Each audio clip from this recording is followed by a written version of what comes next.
Acclamons le Seigneur Jésus-Christ de Nazareth. Donnons gloire à Jésus. Acclamons le Seigneur. Acclame Jésus-Christ. Acclame Jésus-Christ. Acclame Jésus-Christ. Alléluia. Je vous salue dans le nom de Jésus. Alléluia. Alléluia. Gloire à Jésus. Je salue tous les serviteurs, toutes les servantes de Dieu dans le nom puissant de notre Seigneur Sauveur Jésus-Christ. Alléluia. Que Dieu soit loué. Shalom à tous ceux qui sont en ligne, qui nous suivent au travers des réseaux sociaux. Que Dieu vous bénisse puissamment. Tous ceux qui sont là, tous les serviteurs, les servants de Dieu, que Dieu vous bénisse et demeurez bénis au nom puissant de... On acclame le Seigneur.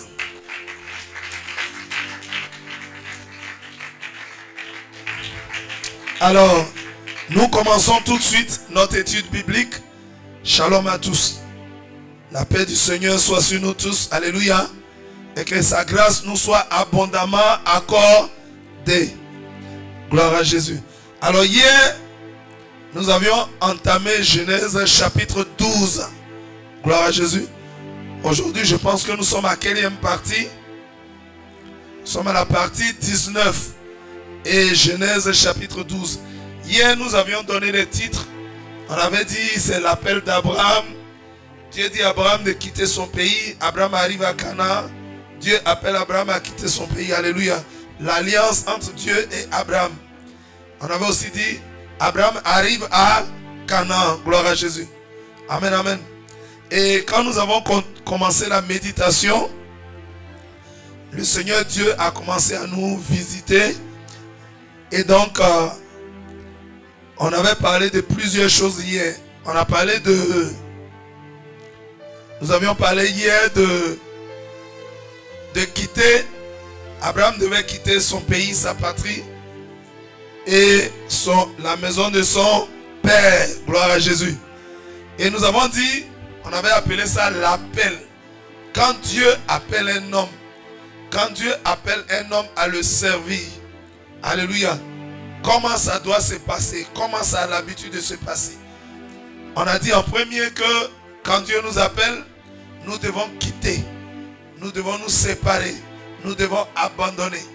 Après cela, on a dit que Dieu nous appelait à quitter les choses qui pourraient éventuellement nous empêcher à mieux le servir. Dieu nous appelle à abandonner tout ce qui pourrait prendre sa place dans notre cœur. Gloire à Jésus. Donc il nous séparait d'un certain nombre de choses. Et on a aussi dit que lorsque Dieu nous appelle, alléluia, Dieu voudrait que nous soyons totalement à lui. L'appel de Dieu est exclusif. Ça veut dire quoi? Quand Dieu nous appelle, il ne veut pas nous partager avec des esprits impurs. Il ne veut pas nous partager avec des traditions. Il ne veut pas nous partager avec des coutumes. Il ne veut pas nous partager des adorations démoniaques. Il nous veut tout entier. Il nous veut totalement, entièrement, pleinement. C'est ce qu'on a dit hier. Alléluia. Gloire à Jésus. Après cela, nous avons vu la foi. Nous avons aussi vu que quand Dieu appelle un homme, Dieu demande, Dieu exige de cet homme qu'il marche par la foi. Pourquoi Dieu demande à ce que nous marchions par la foi? Parce que l'univers de Dieu, c'est la foi. Le domaine de Dieu, c'est la foi. Alléluia. C'est-à-dire que tu ne peux pas marcher avec Dieu sans la foi. Amen. Parce que Dieu est un Dieu de promesses. Il aura toujours à te dire, je ferai ceci pour toi. Je te donnerai cela. Je te ferai voir ceci ou cela. Il fallait que quoi? Il fallait que son serviteur qui veut marcher avec lui croit dans tout ce que Dieu lui dit. Pourquoi? Parce que Dieu est tout puissant. Si Dieu vous dit une chose, si Dieu vous appelle à le servir, si Dieu vous appelle à travailler avec lui et qu'il vous parle et que vous ne croyez pas à ses capacités, à ses possibilités, à sa toute puissance, alléluia, il vous serait difficile de marcher avec lui. Parce que le Dieu que nous servons est un Dieu tout puissant. Il n'est pas un Dieu incapable. Il n'est pas un Dieu faible. Alléluia. Il n'est pas un Dieu faible. La Bible dit ce qu'il dit, sa main est puissante pour l'accomplir. Donc pour marcher avec Dieu, il faut croire en Dieu. Alléluia. Il faut croire que Dieu peut faire ce qu'il dit. Sinon, si vous ne croyez pas, le diable, le serpent, va vous vie. Gloire à Jésus. C'est ce que nous avons dit hier en résumé. Amen, amen. Aujourd'hui, nous allons continuer. Nous allons prendre nos Bibles. Genèse chapitre 12. Nous sommes dans l'étude biblique. Genèse 12. Nous commençons aujourd'hui par le verset 5. Genèse 12, verset 5. On s'était arrêté hier au verset 4. Gloire à Jésus. Nous allons lire.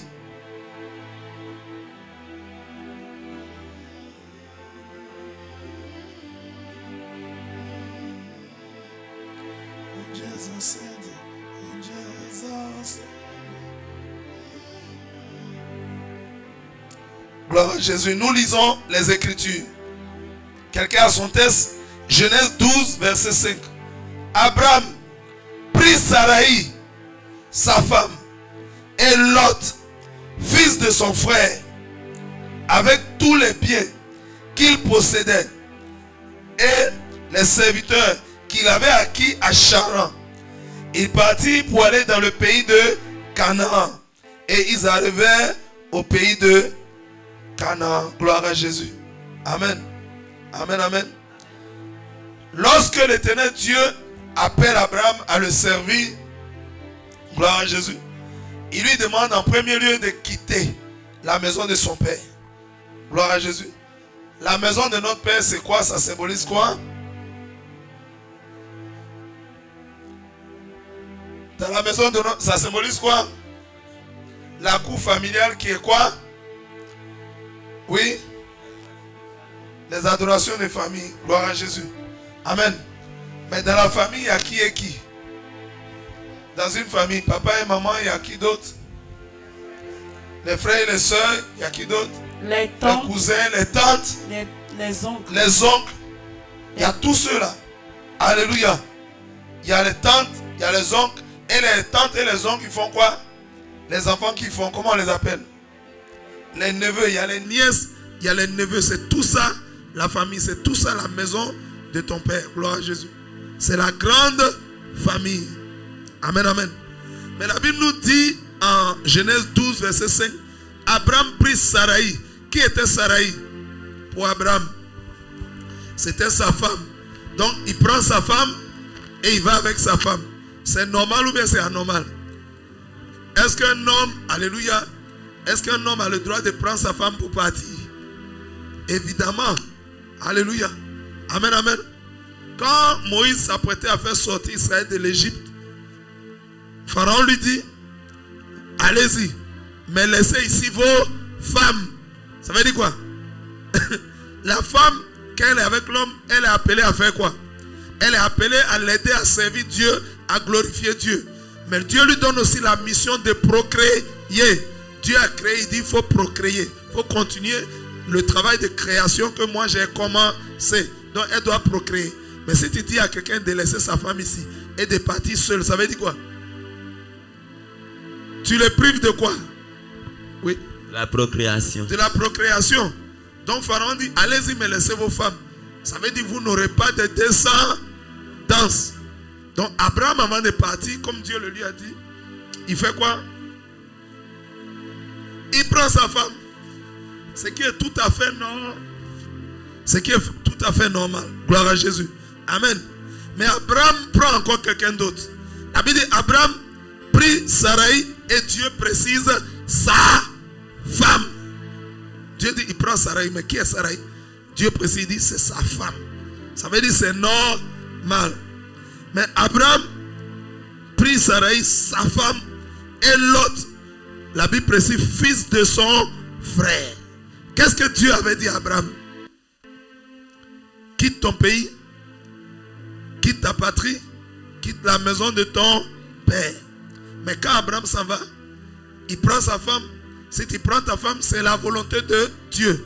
Mais il prend son neveu aussi, Lot, pour partir avec lui. Est-ce que Dieu t'a dit de partir avec Lot? Est-ce que Dieu t'a dit d'emporter Lot avec toi? Abraham, on lui dit quitte. Mais il prend. Il prend Lot. Est-ce que c'était la volonté de Dieu que Abraham prenne Lot, son neveu? Amen. Ce n'était pas la volonté de Dieu. Parce que Lot symbolisait toujours la maison de son père. Or on dit quitte, laisse la maison de ton papa, il faut aller. Mais il s'arrange à prendre un élément de la maison de son père. Gloire à Jésus. On continue, verset 6. Verset 6. Abraham parcourut le pays jusqu'au lieu nommé Sichem, jusqu'aux chaînes de Morée. Les Cananéens étaient alors dans le pays. Abraham a parcouru le pays jusqu'au lieu nommé Sichem, jusqu'aux chaînes de Morée. Alléluia. On dit les chaînes de Morée. Dans d'autres versions, c'est écrit chaîne de Mamré. Alléluia. Les chaînes de Morée. Une chaîne, c'est quoi? Excusez-moi, un chêne. C'est au masculin. Un chêne, c'est quoi? Oui? C'est quoi? Il dit une suite de montagnes. Gloire à Jésus. Une suite de montagnes. Oui. Oui. Une suite de montagnes. Et on dit de Morée. Morée signifie quoi? Celui qui enseigne. Alléluia. Alléluia. Les chaînes de Morée, c'est-à-dire celui qui enseigne. La Bible dit les Cananéens étaient alors dans le pays. Aïe. Dieu dit je t'ai donné ce pays et je le livrerai à tes descendants. Alléluia. Mais Abraham doit faire quoi? Quand on te donne une villa, on te donne une maison, on te donne un terrain, tu dois faire quoi? Tu dois aller faire la visite. Alléluia. Tu dois aller connaître le lieu. Gloire à Jésus. Donc il faut aller en inspection. Abraham va et il doit faire tout le pays de Canaan pour voir le pays que Dieu lui donne. Gloire à Jésus. Mais quand il arrive là-bas, à sa grande surprise, qu'est-ce qui se passe? Le pays est occupé. Le pays est habité. Il y a déjà des gens là-bas. Gloire à Jésus. C'est comme si on vous dit, on vous donne cette villa, mais vous allez, la villa est occupée. Qu'est-ce qui doit se passer? Tu dois t'apprêter à quoi? Tu dois te préparer à quoi? Gloire à Jésus. Tu dois te préparer à la quoi? À la guerre. Quelqu'un acclame le Seigneur. Tu dois conquérir. Tu dois te préparer à la conquête. Or, qui dit conquête d'un lieu déjà habité dit la guerre. Alléluia. Amen, amen. Ça veut dire tu as ça, mais tu dois conquérir, tu dois posséder. Tu dois prendre possession. Gloire à Jésus. Amen, amen. On continue au verset 7. L'Éternel apparut à Abraham et dit, je donnerai ce pays à ta postérité. Et Abraham bâtit un autel à l'Éternel qui lui était apparu. Il y a une notion nouvelle qui vient. L'Éternel apparaît à Abraham. Gloire à Jésus. L'Éternel apparaît à Abraham. Qu'est-ce que cela signifie? Apparaître. La Bible dit à 1 Jean 3 verset 8, le Fils de Dieu apparu afin de détruire les œuvres du diable. Donc, pour la première fois, l'Éternel apparaît à Abraham. Ça veut dire quoi? Il se montre, oui. Il se montre à Abraham. Il se fait connaître à Abraham. Gloire à Jésus. Il a toujours parlé à Abraham dans les songes, dans les rêves. Alléluia. Amen, amen. Amen, amen. Mais cette fois-ci, il se montre à lui. Il lui parle de manière audible. Il se fait voir par Abraham. En principe, Dieu est invisible. Alléluia. Mais Dieu se manifeste de telle sorte que tu saches que c'est Dieu qui est là. Gloire à Jésus. Donc la Bible dit, il apparaît à Abraham. Pourquoi Dieu apparaît? Alléluia. La plupart des temps, lorsque Dieu apparaît, c'est pour faire alliance. Alléluia. Quand Dieu apparaît, c'est pour faire alliance. Et dans la suite du texte, la Bible dit quoi? Abraham bâtit un autel à l'Éternel qui lui était apparu. Donc Dieu apparaît à Abraham pour se révéler à lui, pour se montrer à lui, pour se faire connaître encore davantage à lui. Et qu'est-ce qu'Abraham fait? Il bâtit un autel. Ça veut dire quoi? Je viens faire alliance avec toi, je t'explique les thèmes de l'alliance. Alléluia. Et Abraham bâtit un autel. L'autel qu'Abraham a bâti, ça signifie quoi? Bâti un autel. Nous avions dit précédemment que l'autel signifie quoi? Symbolise quoi? Un autel, c'est quoi? Oui? Micro rapidement, s'il vous plaît. Gloire à Jésus. Oui. Gloire à Jésus. Nous avons dit que l'autel signifiait que c'était un lieu de rencontre. Un lieu de rencontre entre Dieu, et nous. Acclamons le Seigneur Jésus-Christ de Nazareth. L'autel est un lieu de rencontre, c'est un lieu de rendez-vous. Alléluia. Entre Dieu et l'homme. Donc, dès que Dieu apparaît à Abraham et il s'adresse à lui, qu'est-ce qu'Abraham fait? Il bâtit un autel. Ça veut dire quoi? Si désormais on doit se rencontrer, il faut un lieu de rencontre. Il faut un lieu où on va se voir, où on va communiquer, où on va parler. Alléluia. Amen, amen. Où on va renforcer notre alliance. Gloire à Jésus. Donc le fait de bâtir l'autel, ça veut dire quoi? L'alliance que Dieu a tissée avec Abraham. Abraham est comment? Abraham est comment? Si Dieu t'apparaît que tu lui bâtis un autel. Or l'autel, vous devez vous rencontrer. Qu'est-ce que ça signifie? Est-ce que tu n'es pas d'accord? Tu n'as plus envie de rencontrer Dieu? Quand tu bâtis l'autel, ça veut dire quoi?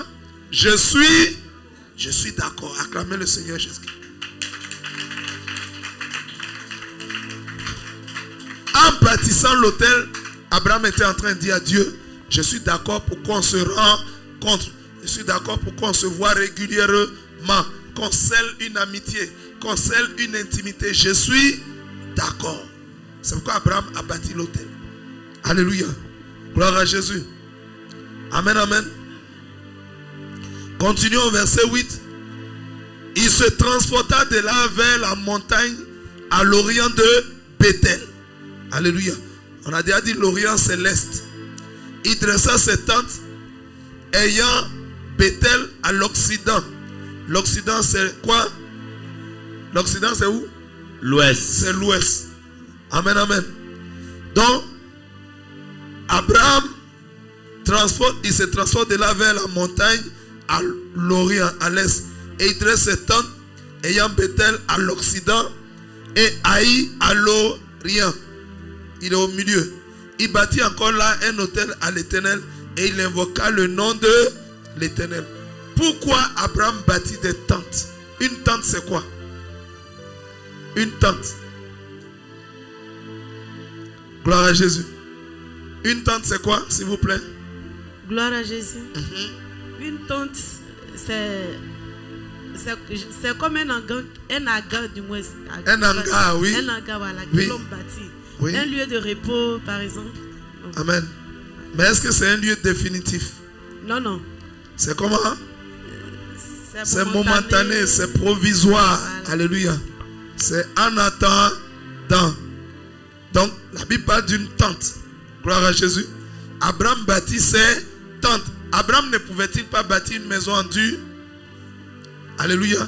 Pourquoi il se met à chaque fois à bâtir des tentes? Amen. Abraham espère en l'Éternel. Abraham bâtit en attendant des tentes parce qu'il s'est dit quoi? C'est Dieu qui va me bâtir une maison. Je compte sur Dieu. Je m'attends à Dieu. J'espère en Dieu. Et je compte sur Dieu pour me bâtir une maison définitive. Gloire à Jésus. Amen, amen. Israël dormait sur les tentes parce qu'il s'attendait à ce que Dieu leur bâtisse une maison durable. La maison durable, c'est Jésus-Christ de Nazareth. Alléluia. La maison définitive, la solution définitive, c'est notre Seigneur et Sauveur Jésus-Christ de Nazareth. C'est pourquoi Abraham bâtissait ainsi plusieurs tentes. Il était toujours en train de bâtir des tentes. La Bible dit, et il dressa ses tentes ayant Bethel à l'occident et Haï à l'orient. Gloire à Jésus. Amen, amen. Amen, amen. Le fait de ne pas une maison, tu t'attends à ce que c'est Dieu qui le fasse. Gloire à Jésus. Tu attends à ce que Dieu fasse quelque chose de définitif et de permanent pour toi. Genèse 12, verset 9. Abraham continua ses marches en s'avançant vers le midi. Midi signifie quoi? Midi signifie quoi? Le sud. Le sud. Alléluia. Acclame le Seigneur. Amen, amen. Donc dans toutes nos études bibliques, on a vu souvent l'Orient. L'Orient, on a dit c'est l'Est. Alléluia. L'Occident, c'est où? C'est l'Ouest. Aujourd'hui, on a vu le Midi, c'est le Sud. Et le septentrion. Septentrion, c'est où? Le nord. Donc les 4 points cardinaux. Le nord, le sud, l'est et l'ouest. Acclame Jésus-Christ de Nazareth.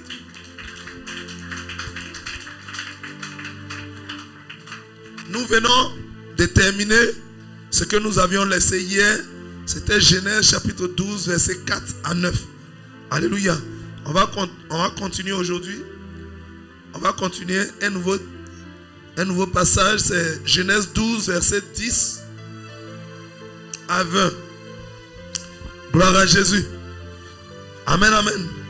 Donc quand Abraham a visité tout le pays de Canaan, il allait à l'est, il allait à l'ouest, il allait au sud, il allait au nord, il a fait tout le pays, il a inspecté le pays, alléluia. La Bible dit quoi? Pendant ce temps qu'il était en train de faire les inspections, on va lire Genèse 12 à partir du verset 10. Il eut famine dans le pays et Abraham descendit en Égypte pour y séjourner, car la famine était grande dans le pays. Il eut famine dans le pays. Une famine, c'est quoi? Oui, prenez le micro s'il vous plaît. Oui, une famine, c'est quoi? Micro. Quelqu'un dit la disette. C'est encore un gros mot. On doit simplifier, on doit expliquer. Oui. Une famine, quelqu'un dit c'est la disette. Une famille, c'est manque de nourriture. Une famine, c'est quoi? Manque de nourriture. Acclame le Seigneur Jésus-Christ. Quelqu'un d'autre veut dire? Une famine, c'est quoi? C'est la disette. C'est un manque de nourriture. Il n'y a pas de nourriture. Il n'y a pas manger. Amen, amen. Ça manque. C'est pas qu'il y en a et que tu veux jeûner. C'est pas qu'il y en a et que tu ne veux pas prendre. Tu veux t'abstenir. Il n'y en a même pas. Pour dire que tu as mangé, il n'y en a pas même. Gloire à Jésus. C'est ça une famine. La famine est quoi? Une famine, c'est quoi? Qu'est-ce que la famine représente? Est-ce que ça représente un succès? Est-ce que ça représente une bénédiction? Ça représente quoi? Ça représente quoi? La sécheresse. Quelqu'un dit la malédiction, quelqu'un dit la faim. Mais ça constitue quoi? Est-ce qu'une famine est une bonne chose? Quelqu'un dit la pauvreté, oui. La souffrance. Une famine, c'est la souffrance. Donc, en tant que souffrance, ça représente quoi? Est-ce que ça te permet d'avancer? Ça te fait quoi? Ça retarde. Donc, comment on appelle ça? C'est un problème. Gloire à Jésus. La famine est un problème. Et lorsqu'un enfant de Dieu est confronté à un problème, qu'est-ce que Dieu nous recommande? Qu'est-ce que Dieu nous dit? Un enfant de Dieu est confronté à un problème. La Bible dit quoi? Dans le psaume 34, verset 20, la Bible dit: le malheur atteint souvent le juste. Le malheur peut souvent atteindre le juste. Le juste, c'est l'enfant de Dieu, c'est le chrétien. Les difficultés peuvent l'atteindre. Les oppressions, les manques, alléluia, les défis, le manque de nourriture peut souvent arriver à l'enfant de Dieu. Mais qu'est-ce que Dieu promet? Il dit, il va toujours régler le problème. Alléluia. Amen, amen. Face à un obstacle, qu'est-ce qu'un enfant de Dieu doit faire? La famine était un problème. La famine était un obstacle pour Abraham. La famine était une situation difficile. Qu'est-ce qu'Abraham doit faire? Quand un enfant de Dieu est confronté à une situation difficile, à un problème, à un défi, qu'est-ce qu'il fait? Oui, oui. Il doit faire recours à l'Éternel. Il doit faire recours à l'Éternel. Il doit interroger le Seigneur. Voici un homme à qui Dieu vient de faire de nombreuses promesses. Et il se trouve là, après cela, confronté à une famine. Il n'y a pas de nourriture, il n'y a pas de manger. Quand il n'y a pas de nourriture, qu'est-ce qui se passe? Le manque de nourriture peut entraîner quoi? Ça peut entraîner la mort. Alléluia. Mais quelqu'un sur qui on vient de déverser une pluie de bénédiction, on vient de le bénir. On vient de lui dire qu'il sera multiplié à l'infini. Alléluia. Et du coup, la mort va l'atteindre. Qu'est-ce qu'Abraham devait faire? La Bible dit en Jérémie 33, verset 3, invoquez-moi et je vous réponds.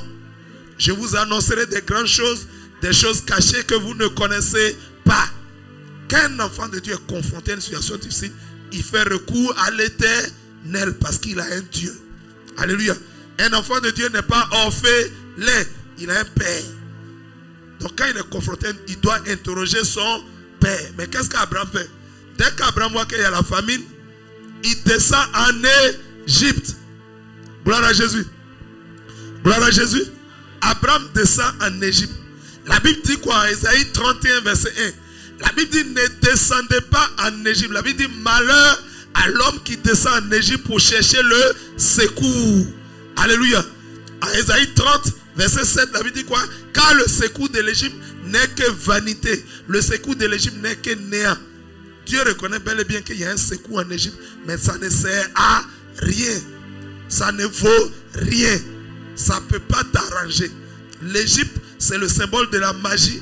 L'Égypte, je parle de l'Égypte spirituelle. Nous ne parlons pas du pays de l'Égypte. On parle de l'Égypte spirituelle. Alléluia. Le pays d'Égypte, spirituellement, c'est que ça représente. Ça représente la magie.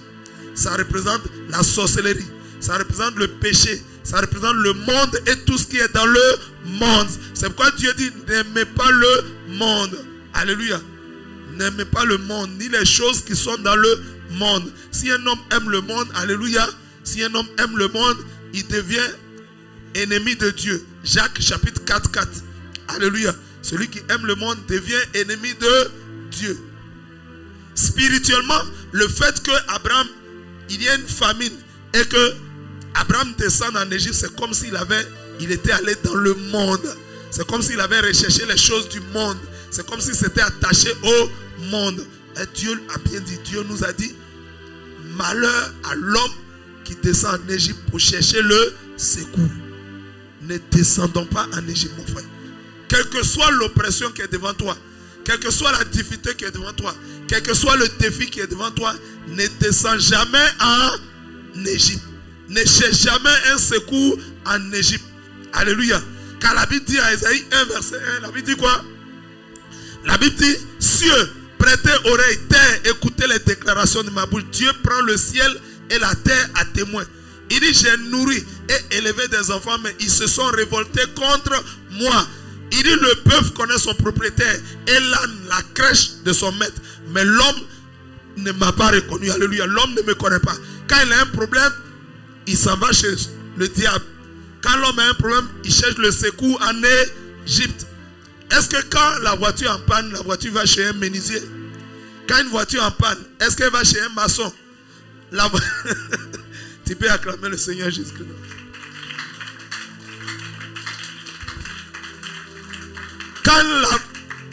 Quand la voiture a un problème, elle va chez le concessionnaire. C'est que c'est le concessionnaire qui l'a fabriqué et c'est lui qui est à même de mieux le réparer. Mais quand un homme a un problème, il cherche. Et où sont les féticheurs? Les marabouts, ils sont où? Même des chrétiens. Chrétiens, même quelqu'un vient te dire, ah, tu as un problème, tu ne fais pas enfant. Je connais un arbre là qui donne enfant. Je connais une tortue qui te donne des richesses. Un enfant de Dieu qui marche avec Dieu, il s'en va chercher le secours en Égypte. Qui est la tortue? Qui est l'arbre? Ce sont des êtres qui sont inférieurs. Ça dit, toi tu es homme. Dieu t'a créé à son image, selon sa ressemblance. Quand tu as un problème, tu descends. Il y a l'espèce humaine, il y a les animaux et il y a la flore, les plantes. Mais toi tu t'en cherché secours. Le diable dit, tortue, elle peut te donner enfant. Alléluia. Il dit, cocotier, elle peut te donner l'argent. Et toi, en fait, le diable veut te faire descendre spirituellement. Toi que Dieu a créé à son image et à sa ressemblance. J'aimerais vous dire une chose. Quand un homme a un problème, il est confronté à un problème. Quand un enfant de Dieu, un serviteur de Dieu est confronté à un problème, il fait quoi? Alléluia. Il ne doit pas chercher à contourner le problème. Il ne doit pas chercher à sauter le problème. Qu'est-ce qu'il doit faire? Il doit affronter le problème. Dans le jeûne, dans la prière, alléluia, et consulter son Créateur. Amen. Il y a des gens, quand tu essaies de contourner un problème, quand tu essaies de sauter un problème, le problème est comment? Est-ce qu'il est fini? Le problème est parti? Le problème est, il est là. Il ne bouge pas, il t'attend. Alléluia. En tant qu'enfant de Dieu, lorsque nous sommes confrontés à une situation, nous devons affronter la situation. Dans la prière, dans le combat spirituel, dans le jeûne. Amen. Dans la méditation de la parole de Dieu. Pour voir dans telles circonstances, qu'est-ce que notre Dieu nous conseille de par sa parole. Gloire à Jésus. Abraham avait un problème. Sans consulter l'Éternel, il est descendu en Égypte. Dieu dit, ne descendez pas en Égypte. Quelqu'un peut acclamer la puissance de la parole de Dieu. Il dit, ne descendez pas en Égypte. Gloire à Jésus. Alléluia. Alléluia. Je vous ai dit la dernière fois, toutes les fois où un homme a un problème, qui se présente? Dès que vous avez un problème, qui se présente? C'est le serpent qui se présente en premier. Dieu est là, Dieu vous regarde. Pourquoi Dieu vous regarde? Pourquoi Dieu vous regarde? Il vous a déjà donné les moyens. Il vous a déjà donné la solution. Il dit, si tu as un problème, il faut venir à moi. Il faut me consulter. Donc Dieu attend à ce que son enfant vienne le consulter. Amen. Donc Dieu s'attendait à ce que Abraham vienne lui parler. Mais il n'a pas vu Dieu. Il est descendu immédiatement en Égypte. Gloire à Jésus. Il est descendu immédiatement en Égypte. Amen, amen. Comment on peut appeler ça? Devant une situation, devant un problème, quand un enfant de Dieu panique, alléluia, quand il est perturbé, il panique devant une situation, alléluia. Qu'est-ce que Jésus avait dit aux disciples? Il dit, homme de peu de... Ça veut dire que tu n'as pas confiance en ton Dieu. Tu ne connais pas ton Dieu.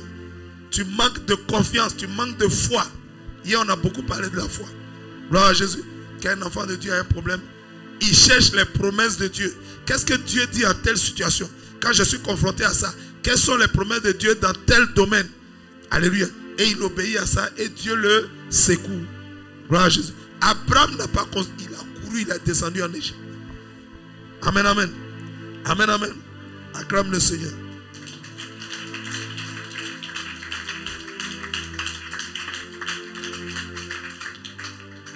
Gloire à Jésus. La Bible dit en Lamentation 3, verset 37. Alléluia.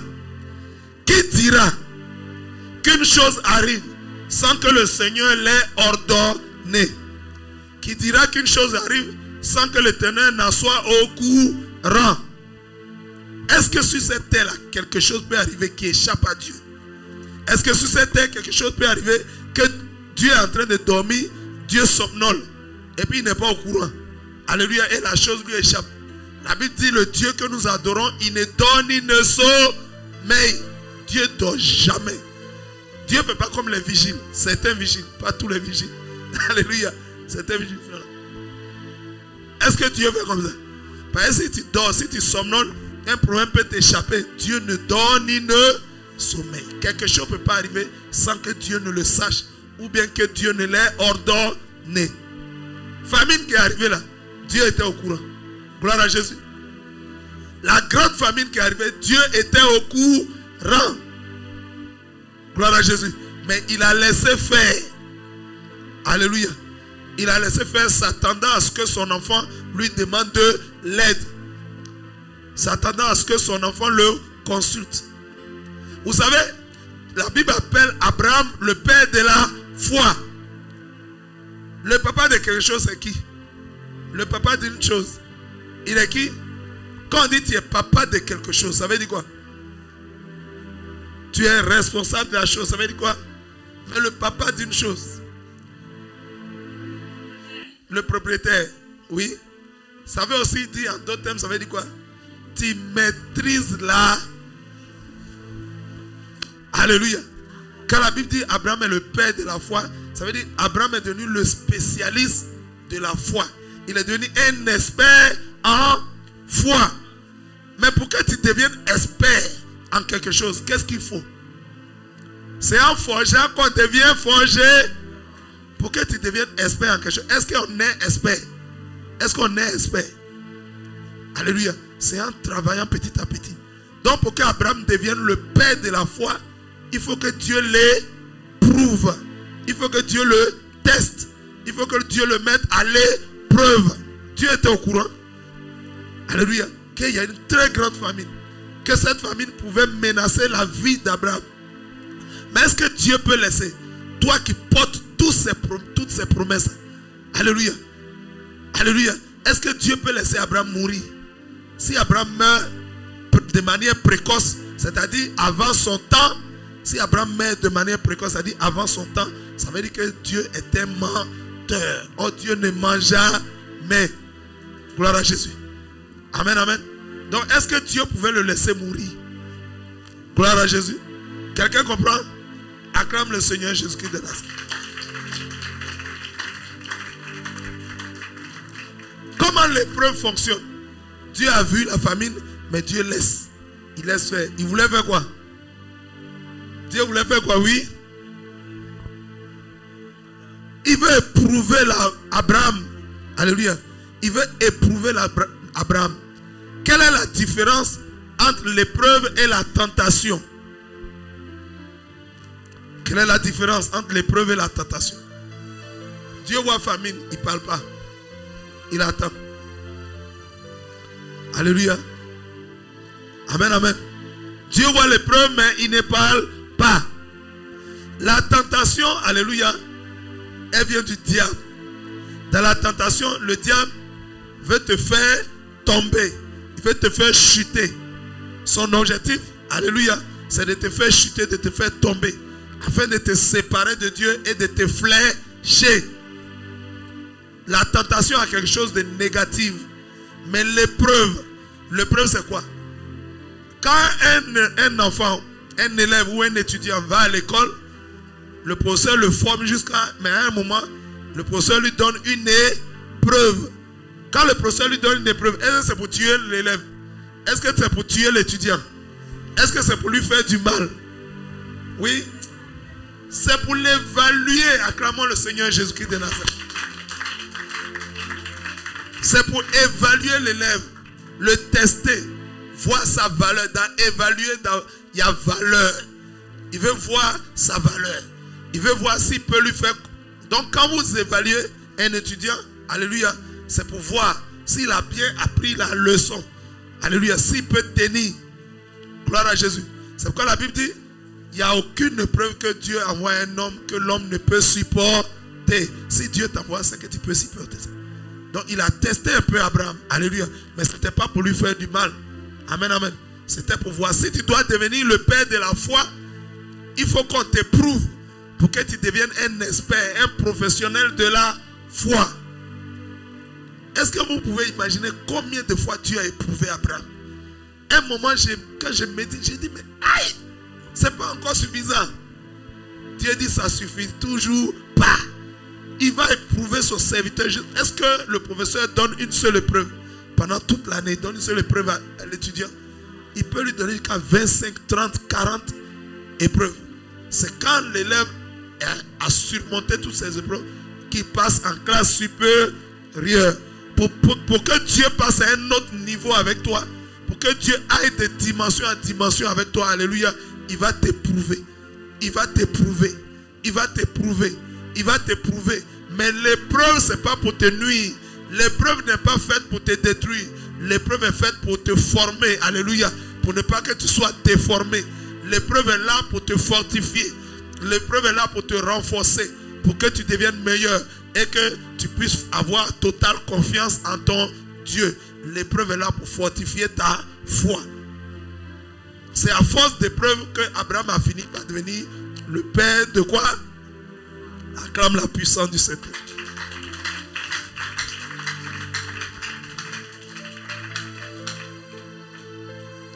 Gloire à Jésus. Amen, amen.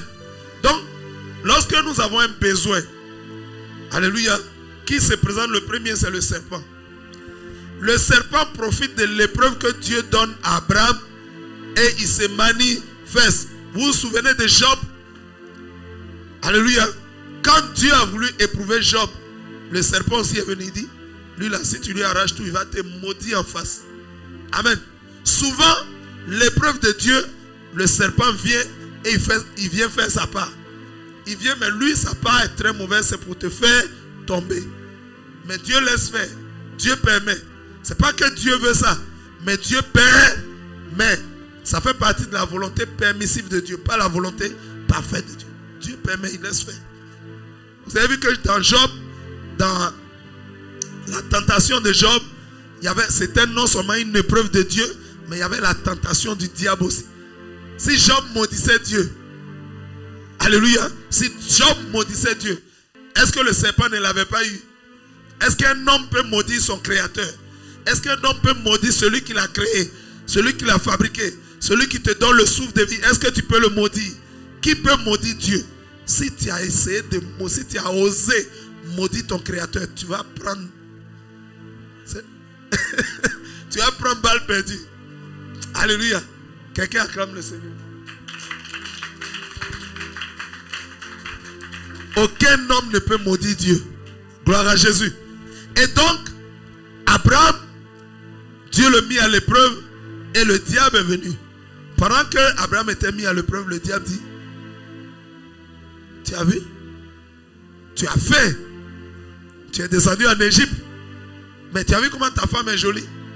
À cause de ta femme, on va te tuer et on va lui laisser la vie sauve. Alléluia. Donc il faut mentir, Abraham. On continue le texte. On va lire Genèse 12, verset 10. On continue. Il eut famine dans le pays et Abraham descendit en Égypte pour y séjourner, car la famine était grande dans le pays. Comme il était prêt d'entrer en Égypte, verset 11, il dit à Sarai sa femme: voici, je sais que tu es une femme belle de figure. Verset 12, quand les Égyptiens te verront, ils diront: c'est sa femme, c'est sa femme. Et ils me tueront et te laisseront la vie. Verset 13, dis, je te prie, que tu es ma soeur, afin que je sois bien traité à cause de toi et que mon âme vive grâce à toi. Comment on appelle ça? Alléluia. Abraham, sa femme est belle de figure. Une femme belle de figure, c'est qui? Alléluia. Toutes les femmes sont jolies. Alléluia. Toutes les femmes sont jolies. Dieu nous a créés selon une femme que vous pouvez penser qu'elle est ceci ou cela. Vous allez trouver quand quelqu'un va la voir, il va dire: c'est ça là même que moi-même je veux là. Alléluia. Amen, amen. Elle est sortie de quelqu'un. Elle est la moitié de quelqu'un. Alléluia. Elle est la côte de quelqu'un. Elle convient. Elle est une aide semblable. Une aide qui convient à quelqu'un. Quelqu'un va trouver cette personne. Ils se conviennent. Ils se complètent. Gloire à Jésus. Amen, amen. Donc, la Bible nous dit que la femme d'Abraham était belle de figure. Ça veut dire quoi? Oui. C'était sa côte. C'était sa côte. Elle lui convenait. Alléluia. Elle avait un visage. Un visage rayonnant. Alléluia. Alléluia. Elle avait des traits du visage qui étaient faits. Gloire à Jésus. De manière naturelle. Est-ce que la Bible dit que Sarai était maquillée? Est-ce que la Bible dit que Sarai avait un fond de teint? Est-ce que la Bible dit que Sarai avait rouge à lèvres? Est-ce que Sarai avait porté perruque? Est-ce qu'elle répondait bien? Est-ce qu'elle avait porté mèche? Donc vous comprenez très bien que on peut ne pas porter faux cheveux, faux cils, faux ongles, rouge à lèvres, fond de teint, alléluia, pour dorer et cependant être belle de figure. On peut être belle de figure naturellement. Alléluia. La Bible dit que Sarai était belle de figure. Elle n'avait ni rouge à lèvres, ni fond de teint. Parce que si Dieu crée un homme, cet homme, cette femme est forcément belle, naturellement. Alléluia. Autrement, Dieu ne s'est pas créé. Autrement, Dieu ne s'est pas créé. Est-ce que Dieu qui a créé les anges les plus beaux, il peut créer un homme et puis cet homme n'est pas beau? Donc quand il t'a donné des choses naturelles et que tu enlèves, alléluia, tu vois que Sarai était belle de figure, sans fond de teint, sans maquillage, sans rouge à lèvres, alléluia, sans mèche, sans perruque. Elle était belle de figure. Que cela nous serve de leçon. Acclame la puissance de la parole.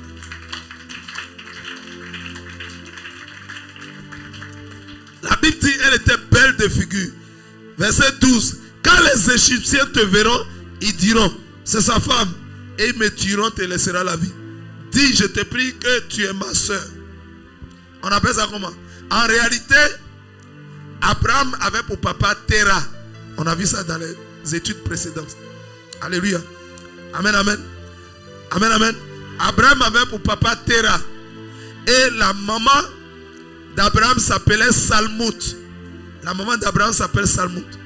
Mais Sarai aussi avait pour papa Terah aussi. Et la maman de Sarai s'appelait Yona. Vous comprenez? Ça veut dire quoi? En temps normal, Abraham et Sarah sont des demi-frères. Alléluia. Ce sont des demi-frères. Ils ont le même papa, mais ils n'ont pas la même maman. Gloire à Jésus. Comment on appelle ça dans notre expression là? C'est demi-frère. Mais il a marié sa demi-soeur. Gloire à Jésus. Mais quand tu as marié ta demi-soeur, elle est quoi pour toi? Qu'est-ce que tu avais dit? En ce temps-là, les gens se mariaient. Alléluia. Dans la même famille. Gloire à Jésus. Ils se mariaient dans la même famille. Amen, amen. Mais spirituellement, qu'est-ce que cela exprime? Spirituellement. Avoir le même père. Alléluia. Et puis se marier. Qu'est-ce que ça signifie? Aujourd'hui, ça ne veut plus dire qu'il faut aller marier ta soeur. Ça ne veut pas dire qu'il faut marier ta demi-soeur. Alléluia. Il faut aller marier ta nièce. La Bible interdit ça en Lévitique 18. Alléluia. Aucun homme ne connaîtra l'intimité de son père, ni de sa mère, ni de son frère, ni de sa soeur. Au jour d'aujourd'hui, c'est totalement interdit. Mais avant, dans le spirituel, quand on dit, vous avez le même papa, ça veut dire quoi? Toi, ton papa, c'est Jésus. Celle que tu veux, son papa, c'est aussi Jésus. Vous avez le même père. Quelqu'un peut acclamer le Seigneur.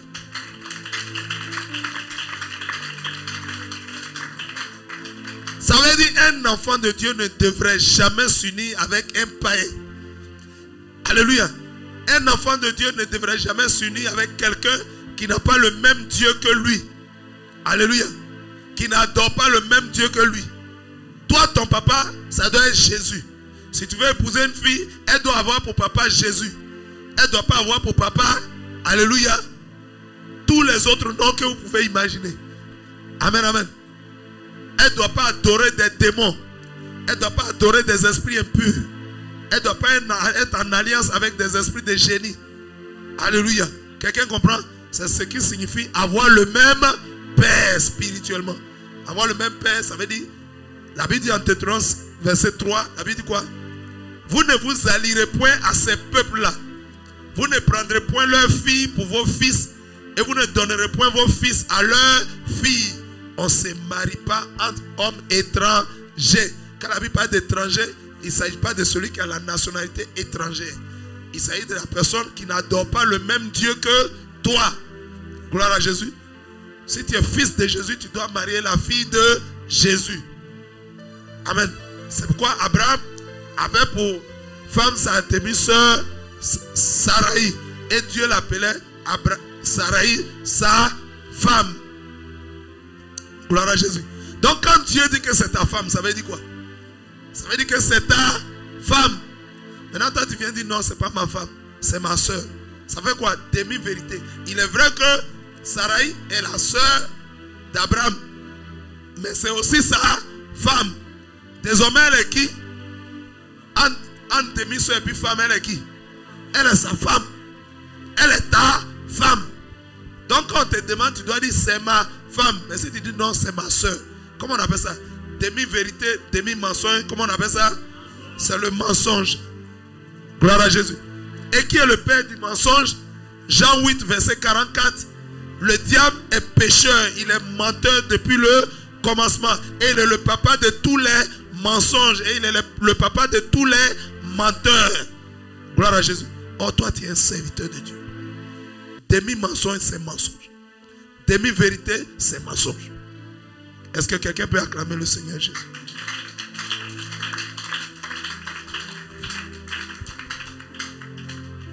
Alléluia. Est-ce que vous comprenez un peu le mécanisme qui est en train de se passer? Abraham est confronté à une difficulté. Il descend en Égypte. Pourtant Dieu dit qu'il ne faut pas descendre. Et le diable lui propose sa source. Amen. On ne combat pas le diable avec les armes du diable. Nous les enfants de Dieu, nous ne résolvons pas nos problèmes. Nos problèmes, on ne les résout pas, alléluia, en utilisant les armes du diable. Qu'un enfant de Dieu, un serviteur de Dieu a un problème, il ne doit pas prendre les armes du diable pour essayer de régler son problème. Est-ce que quelqu'un me suit? Est-ce que quelqu'un me comprend? Est-ce que quelqu'un note très bien? J'ai dit, enfant de Dieu ne devrait jamais et ne doit jamais utiliser les armes du diable pour régler ses problèmes. Quelle que soit ta situation, quel que soit comment tu es coincé, le serpent va te dire, ah, il faut mentir un peu. Amen, amen. Acclamons le Seigneur. Il va dire, il faut mentir un peu. Si tu mens un peu là, ça fait quoi? Si tu mens un peu là, est-ce que tu es mort? Il faut mentir un peu. Il te propose son arme. Alléluia. Il te propose son arme. Alléluia. Amen, amen. Quelqu'un me comprend? Un enfant de Dieu ne doit jamais utiliser les armes du diable, les méthodes du diable. Quand il y a un problème, Dieu a toujours une solution pour nous. Face à la famine, qu'est-ce qu'il fait? Il devait consulter Dieu. Il a préféré descendre en Égypte. Le diable dit, tu es descendu en Égypte. Non, on n'a qu'à continuer. Parce que dans le spirituel, quand tu commences, il faut terminer. Tu n'as pas obéi, tu es descendu en Égypte. Non, on continue. L'Égypte, c'est le lieu, alléluia, spirituellement, je dis bien. Donc, tu dois mentir. Et Abraham dit quoi? Dit pour que j'ai la vie sauve. Quand la vie d'un enfant de Dieu est menacée, c'est quoi? Quelle est la solution qui est proposée dans la Bible? Faire recours à Dieu. Le diable lui dit, tu vois, ta femme là, regarde comment elle est jolie. Les Égyptiens vont te tuer et puis vont la garder en vie. Il dit, maman, pardon, il faut mentir. Il faut dire que tu es marre. Il a pris peur. Et il a commencé à mentir. Et Abraham communique le mensonge à sa femme. Gloire à Jésus. Il ment. La Bible dit de ne pas pécher. Alléluia. Mais de ne pas participer au péché. Il ment et il fait mentir sa femme. Et quand ils arrivent en Égypte, Sarah dit, oui, c'est mon frère. Gloire à Jésus. On appelle ça comment? Être unis dans le mal. Être unis dans le mensonge. Ça vous rappelle quelqu'un? Ananias et sa fille Ra. Les deux se sont attendus pour mentir au Saint-Esprit. Que ce ne soit pas notre cas. Alléluia. Que cela nous serve de leçon. Que ce ne soit pas notre cas. Amen, amen. Continuons la méditation. Genèse 12, acclame le Seigneur. Si tu reçois quelque chose, acclame le Seigneur. Verset 14. Lorsque Abraham fut arrivé en Égypte, les Égyptiens virent que la femme était fort belle. La Bible dit que Moïse était un homme fort patient. Il y a des gens qui sont patients. Il y a des gens qui sont beaucoup patients. Mais quand la Bible dit fort patient, ça veut dire que tu as dépassé le niveau normal de la patience. Le niveau humain de la patience. La Bible dit Sarai était fort belle. Ça veut dire quoi? Beauté de beauté. Gloire à Jésus. Beauté de beauté.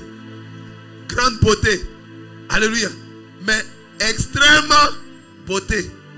Qu'est-ce que ça vous rappelle encore? Sans mèche, sans perruque, sans boucle d'oreille, sans maquillage, sans fond de teint. Ça veut dire que c'est la beauté naturelle. Alléluia. Tu ne seras fort belle, alléluia, qu'avec la beauté que Dieu t'a donnée. Pas la beauté fabriquée. Alléluia. Il y a quelqu'un qui m'a envoyé une question dans les commentaires pour dire, mais je suis dans la sanctification, dans le dépouillement. Alléluia. Il y a dit Jésus s'est dépouillé lui-même dans Philippiens. Mais mon frère me dit que Dieu nous a déjà libérés et que je ne dois pas être esclave. Je lui ai dit, entre une femme, alléluia, qui garde tout ce que Dieu lui a donné naturellement. Dieu t'a donné cheveux, il a compté. Tu gardes tes cheveux naturels. Il t'a donné des cils naturels. Tu gardes tes cils naturels. Il t'a donné des sourcils naturels. Tu gardes tes sourcils naturels. Il t'a donné le teint naturel. Tu gardes ton teint naturel. Il t'a donné les ongles naturels. Tu gardes les ongles naturels. Tout ce que Dieu t'a donné naturellement, tu gardes ça. Et tu t'habilles de manière correcte, de manière décente. Selon 1 Timothée 2, verset 9. Que les femmes chrétiennes soient vêtues d'une manière correcte, une manière convenable. Ça veut dire qu'il y a des manières de s'habiller qui ne conviennent pas.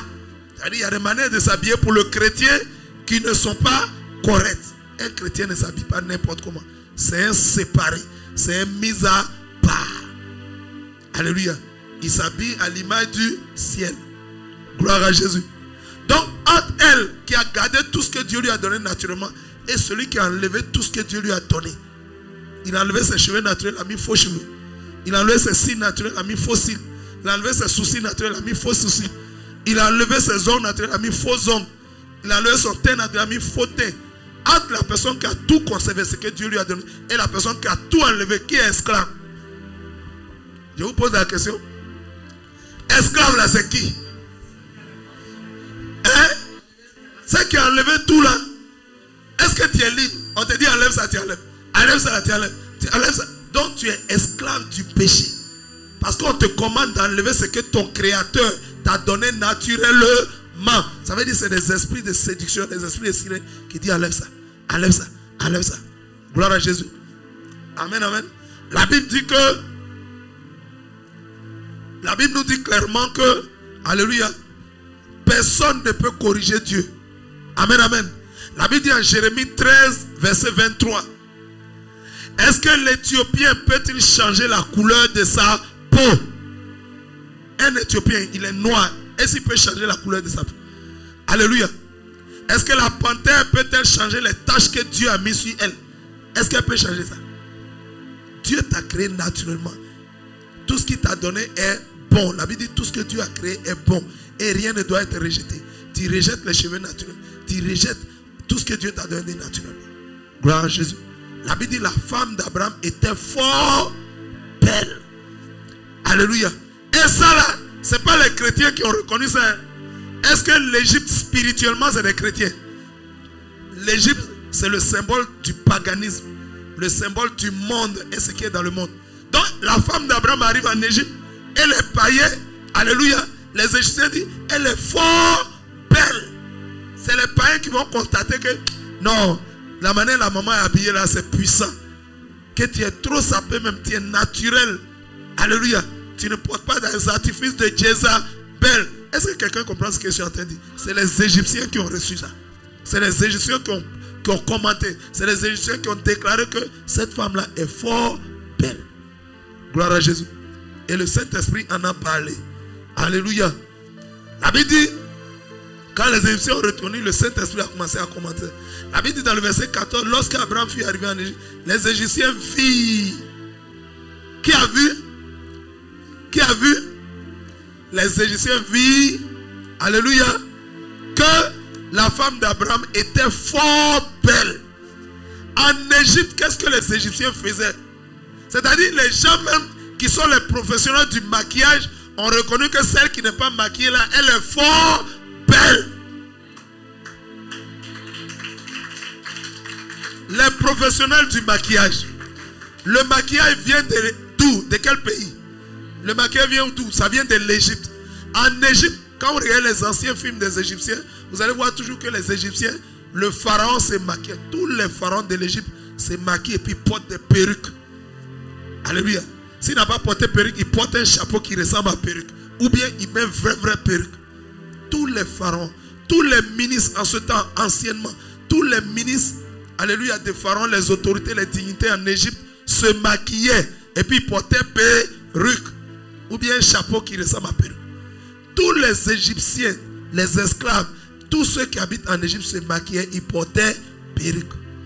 Le maquillage, alléluia, c'est une marque de l'Égypte, spirituellement. Gloire à Jésus. Amen, amen. C'est-à-dire quand tu te maquilles là, tu es un Égyptien. Quand Joseph est devenu gouverneur de l'Égypte, on l'a fait quoi? On l'a fait quoi? On l'a maquillé. Si tu veux être gouverneur ici à nous là, notre marque là, notre tampon là, notre cachet là, c'est le maquillage. Tu ne peux pas devenir gouverneur ici sans qu'on te maquille. Joseph a été maquillé. C'est pourquoi quand ses frères sont arrivés en Égypte, ils ne l'ont pas reconnu. Ils ne pouvaient pas imaginer. C'est notre petit frère Joseph qui est maquillé, qui a porté perruque. Ils ne pouvaient même pas imaginer ça. Alléluia. Amen, amen. Quand Moïse, après avoir été sévré par sa mère, il est né en Égypte à Goshen. Les Hébreux habitaient à Goshen. Donc après, on l'a pris quand il a été sévré, on l'a envoyé dans le palais de Pharaon. Gloire à Jésus. Quand il est arrivé dans le palais de Pharaon tout petit, qu'est-ce qu'on l'a fait? On a fait quoi? On a mis quoi sur Moïse? On l'a maquillé. Moïse était tout petit garçon, il était maquillé. Parce qu'il venait, puisqu'il était censé être le fils de la fille de Pharaon. Amen. Donc, un prince de l'Égypte. On lui a fait quoi? On l'a maquillé, petit garçon. Il grandit, on le maquille. En Égypte, en ce temps-là, tout le monde était maquillé. Dans la ville, dans les rues, tout le monde est maquillé. Dès que ton maquillage commence à descendre, on dit, allez-y, nous revenez. On te met ça bien. Les gens travaillaient beaucoup, ils transpiraient. Donc le maquillage descend, on s'en va te remaquiller. C'était les professionnels du maquillage. Le maquillage vient de l'Égypte. Alléluia. Amen, amen. Le maquillage vient aussi de Tyr. Tyr, c'est le nom du Liban et de Sidon. On appelle les deux pays, c'était la Phénicie. La Phénicie, c'est Tyr et puis Sidon. C'est-à-dire Liban et la Syrie. La Bible dit que Jézabel, en 2 Rois 9, verset 30, Jézabel était la fille du roi de Sidon. C'est-à-dire c'était une Syrienne. En ce moment, la Syrie et le Liban étaient un peu confondus. C'était la Phénicie. Alléluia. Et donc, la Bible dit, lorsque Jézabel a pris, 2 Rois 9, verset 30, lorsqu'elle a appris que Jéhu est entré en Israël, alléluia, la Bible dit, elle entra dans sa chambre et elle s'est mis du phare. Alléluia. D'autres versions disent, elle se maquilla et se fit toute belle. La beauté est de Dieu. La beauté naturelle est de Dieu. Mais toute belle n'est pas de Dieu. C'est la beauté de séduction. Acclame la puissance de la parole. Gloire à Jésus. Donc vous imaginez dans cette atmosphère de maquillage là, les Égyptiens virent. Quand on dit tu as vu, ça veut dire quoi? Tu as constaté. Quand ils ont vu la femme d'Abraham, ils disent, elle est fort belle. Ça veut dire quoi? Quand quelqu'un fait maquillage, il dit, toi tu es belle d'elle. Ça veut dire, c'est que moi-même j'ai fait là. C'est pour toi la main qui est jolie. Acclamons la puissance de la parole. Les Égyptiens virent que la femme d'Abraham était fort belle. Qui a vu ça? C'est les Égyptiens. Ceux qui aiment maquiller, ils disent que c'est toi là. Ta beauté la dépasse pour nous. Pourquoi? Parce que c'est une beauté naturelle. Acclame Jésus-Christ de Nazareth. Verset 15. Les grands de Pharaon la virent aussi et la vantèrent à Pharaon. Gloire. Est-ce que quelqu'un reçoit quelque chose? Une femme, ils sont en train de la vanter. Vanter, c'est quoi? Vanter quelqu'un. C'est quoi? Quel est le domaine dans lequel les Égyptiens étaient en train de vanter la femme d'Abraham? C'était dans le domaine de la beauté. Ceux qui aiment maquiller, eux-mêmes, ils sont en train de te vanter. On dit, il a vanté. Ils sont même allés jusqu'à devant Pharaon. On dit, Pharaon, on a des femmes belles dans nos pays ici, mais celle qui est arrivée, elle est fort belle. Il n'y a pas son dé. Alléluia. Il n'y a pas son dé, il n'y a pas son comparable. Même toutes nos filles ici, alléluia, ne la valent même pas à l'orteil. C'est une femme qui est vraiment belle. Ils sont allés faire, comme les Ivoiriens le disent, Atalakou de la femme d'Abraham. Ça veut dire lui lancer des fleurs, parler en bien d'elle, la vanter. On dit femme qui est venue ici là. Il n'y a pas son dé. Nos femmes qui sont ici qui se maquillent là. Il n'y a pas une qui peut la valoir. Alléluia. Elle est trop belle. Hein? Ils sont allés faire ces éloges. Alléluia. Pharaon dit, amenez-la moi. C'est quelle femme qui est jolie quoi? Mais c'était de quelle beauté il s'agissait? Beauté nature. Acclame la puissance de Dieu pour la beauté naturelle. J'ai dit, toi qui gardes ta beauté naturelle, il dit, on va te vanter. J'ai dit, on va te parler de toi. On va dire, maman, ta beauté là, c'est propre. Alléluia. Tu as une vraie beauté, tu es belle naturellement. Acclame Jésus-Christ. Regardez donc les grands de Pharaon. Ça veut dire les ministres, tout ça là. Les grands de Pharaon. La vantaient, la vie aussi. Et la vantaient. Le peuple la vante. Tous les Égyptiens, moi, mais même les boss en Égypte disent non, ça, c'est une vraie femme. Gloire à Jésus. Et ils sont allés chez Pharaon pour dire. Et la femme fut amenée dans la maison de Pharaon. Gloire à Jésus. Verset 16. Il traita bien Abraham à cause d'elle. Puisqu'il y a eu un mensonge. On dit c'est sa soeur. Il dit, où est le frère de la fille? Amenez-le ici. Ah oui, tu as mangé poulet. Tu as mangé rognon. Tu as bien mangé. On a commencé à bien traiter Abraham. Il traita bien Abraham à cause d'elle. Et Abraham reçut des brebis. Alléluia. Il a reçu combien de brebis? Des brebis, des bœufs, des ânes, des serviteurs et des servantes, des ânesses et des chameaux. Il dit, à cause de quoi Pharaon a donné toutes ces choses à Abraham?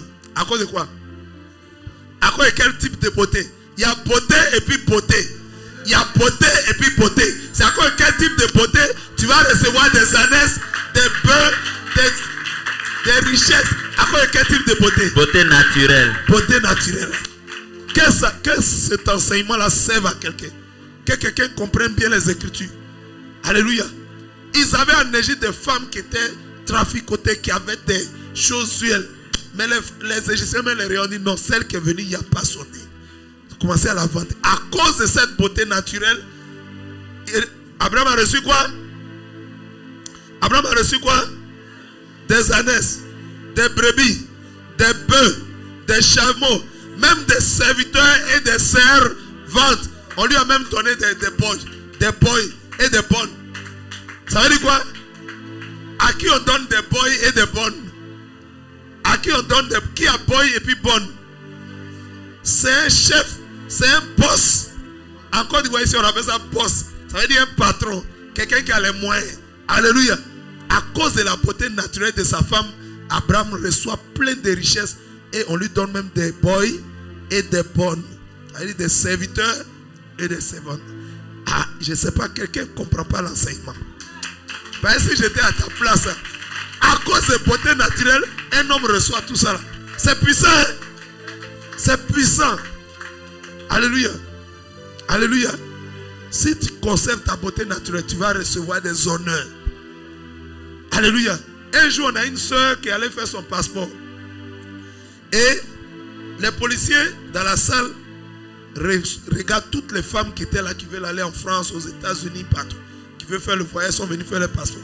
Les policiers regardent ici, faux cheveux, faux cils, faux ongles. Tout est faux sur toutes les femmes qui étaient dans la salle. Et certains avaient porté des jupes mini, des habits décolletés. Chérie, regarde mon dos. Chérie, regarde ma poitrine. Des longues jupes avec fente devant. Des longues jupes avec fente derrière. Tous les habits étaient extravagants. Ça veut dire exagérés. Gloire à Jésus. Et le policier regarde dans le rang là-bas.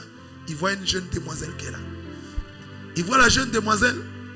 Il dit non, je n'ai jamais vu une fille comme ça. Dans Abidjan là, il y a une femme comme ça. Dans Abidjan là. Parce qu'il avait l'habitude de voir des faux cheveux, des faux cils. Au jour d'aujourd'hui, il est difficile de voir une femme qui n'a pas mèche, qui n'a pas de perruque, qui n'a pas de fausses dents. C'est difficile, c'est rare.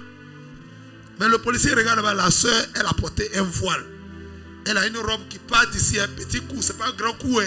Pourquoi on voit ici, ça descend, puis elle va monter. Il n'y a pas ça. Un petit coup comme ça, la robe descend jusqu'en bas. À peine même la robe traîne. Tous les bras sont couverts. Tout est couvert. Elle est voilée. Il n'y a pas maquillage. Il n'y a pas boucle d'oreille. Il n'y a pas chaîne. Il n'y a pas bague. Il n'y a pas bracelet. Il n'y a rien. Elle est simple. Elle est naturelle telle que Dieu l'a créée. Elle s'accepte telle que Dieu l'a faite. Et le policier se lève un coup et pousse un cri. Hey, vous tous ça, laissez passer la servante de Dieu qui est là-bas. Là. Laissez-la passer. Laissez-la avancer. Gloire à Jésus. Gloire à Jésus. Comment ce policier sait que c'est une servante de Dieu? La fille serait-elle venue lui dire, je suis une servante de Dieu? Est-ce qu'elle est venue lui dire? Elle était tranquillement dans son rang. Tranquillement. Avec son voile. Avec sa tunique qui fermait toutes les parties du corps. Mais quand le policier regarde entre la soeur et il regarde les autres filles qui sont dans la salle, qui sont venues faire passeport, il regarde là-bas, il voit. Mais attends, il y a une différence entre les deux là.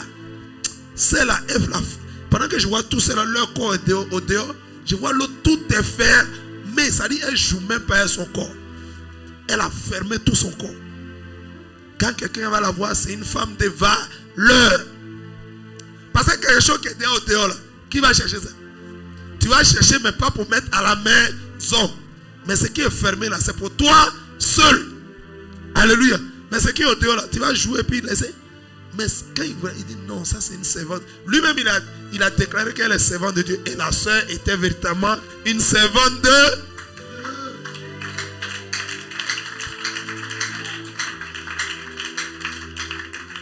Gloire à Jésus.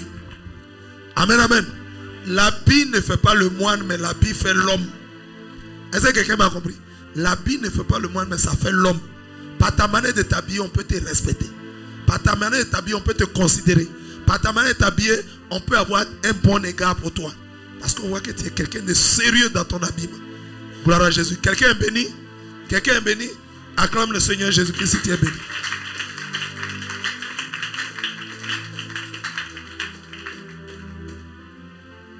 Gloire à Jésus. Amen, amen. Amen, amen. On continue la méditation. Genèse 12, verset 17. Mais l'Éternel frappa de grandes plaies Pharaon et sa maison au sujet de Sarai, femme d'Abraham. L'Éternel frappa de grandes plaies Pharaon et sa maison. À cause de quoi? Quand on dit à cause de, c'est la raison. Les mêmes causes produisent les mêmes effets. Dieu dit, il frappa Pharaon et toute sa maison de grandes plaies. À cause de quoi? À cause de la femme d'Abraham. Dieu protège les mariages. Dieu protège les foyers. Dieu protège les mariages. Pourquoi? C'était la femme d'Abraham. Donc Dieu a commencé à frapper la maison du pharaon. Tout le monde dans la maison a commencé à avoir hémorroïdes. Ils ont commencé à avoir des... Il dit quand même pharaon même. Alléluia. Tous les ont commencé à voir ça. Gloire à Jésus. On commençait à tomber malade. Ça venait d'où? Ça venait de Dieu. Dieu ne joue pas avec le mariage. Dieu ne joue pas avec la femme mariée. Avec l'homme marié. Gloire à Jésus. Dieu n'aime pas l'adultère. Acclame la puissance de la parole de Dieu. Gloire à Jésus. Pourquoi tout ça était arrivé? Gloire à Jésus. Amen, amen. Le pharaon voit une femme belle et il la prend pour la mettre dans sa maison. Il y a des gens qui pensent que le fait de prendre une femme, la mettre dans sa maison, ça fait d'elle ta femme. Amen. Il dit quoi? Il dit quoi? Pharaon dit quoi? Il dit, mais l'Éternel frappa de grands plaies Pharaon et sa maison au sujet de Sarai, femme d'Abraham. Alors Pharaon appela Abraham et dit, qu'est-ce que tu m'as fait là? Pourquoi tu ne m'as pas déclaré que c'est ta femme? Verset 19. Pourquoi as-tu dit c'est ma soeur? Aussi je l'ai prise pour ma femme. Ah! Attends, la femme là, elle tombe du ciel. Une femme a un côté papa, un côté maman. Si tu la veux, il ne suffit pas de la mettre dans ta maison. Il faut aller voir ses parents. Ils vont te fixer quelque chose. Tu vas donner la dot. Quand tu as fini là, tu vas aller à la mairie. Et le maire va célébrer. On va te donner un certificat de mariage. Tu as fini, tu viens à l'église. À César, ce qui est à César. À Dieu, ce qui est à Dieu. Quand tu arrives à l'église, on va bénir. Et tu es marié. Dieu va bénir et puis tu es marié. Gloire à Dieu. Mais il ne suffit pas de prendre la femme, la mettre dans ta maison. Pharaon, il a pris la femme d'Abraham. Il dit, aussi laisse prise pour ma femme. Ce n'est pas ta femme. Prendre une femme, la mettre dans la maison, ça ne fait pas d'elle ta femme. Ah, mon mari est parti au travail. Ah, ma femme m'attend à la maison. Vous n'êtes pas encore mari et femme. Quelqu'un comprend? On appelle ça le concubinage. C'est un péché qui amène en enfer. Le concubinage conduit en enfer. Alléluia. La Bible dit les concubins n'iront pas au ciel. La Bible dit les fornicateurs n'iront pas au ciel. Le concubinage c'est quoi? C'est le fait de vivre avec une femme comme si vous étiez marié alors que vous ne l'êtes pas. Et vous faites ce que les mariés font là. Vous faites ça aussi. C'est ça qu'on appelle concubinage. Si la mort te trouve dans ça, tu vas en enfer. Il n'y a pas ta place au ciel. Si tu veux, il faut être dans l'église. Alléluia. Depuis 50 ans. Et l'église n'a qu'à s'appeler Église évangélique des nations pures et de la puissance du Saint-Esprit. Alléluia. Qui déploie l'onction à une dimension au 17e niveau de l'église des Pentecôtistes. Je ne sais pas quoi. Si tu veux, l'église n'a qu'à s'appeler comme ça. Il faut être là-bas depuis 50 ans. Alléluia. Tu meurs dans concubinage, tu vas en enfer. Alléluia. Dans fornication. dans débauche, dans impudicité. C'est pourquoi la Bible dit en Hébreux 13, verset 4, que tous honorent le mariage, que tout le monde respecte le mariage. Gloire à Jésus. Amen, amen. En Matthieu 1, verset 18, qu'est-ce que la Bible dit? Matthieu 1, verset 18, la Bible dit, voici de quelle manière naquit Jésus de Nazareth. Marie, sa maman, ayant été fiancée à Joseph, se trouva enceinte par la vertu du Saint-Esprit avant qu'ils eussent habité ensemble. Joseph et Marie étaient fiancés, ils n'habitaient pas ensemble. Le fait de prendre une fille et puis habiter dans la même maison avec elle, c'est totalement interdit par la parole de Dieu. Joseph avait doté Marie, ils étaient fiancés, mais ils n'habitaient pas ensemble. Quelqu'un comprend la parole de Dieu?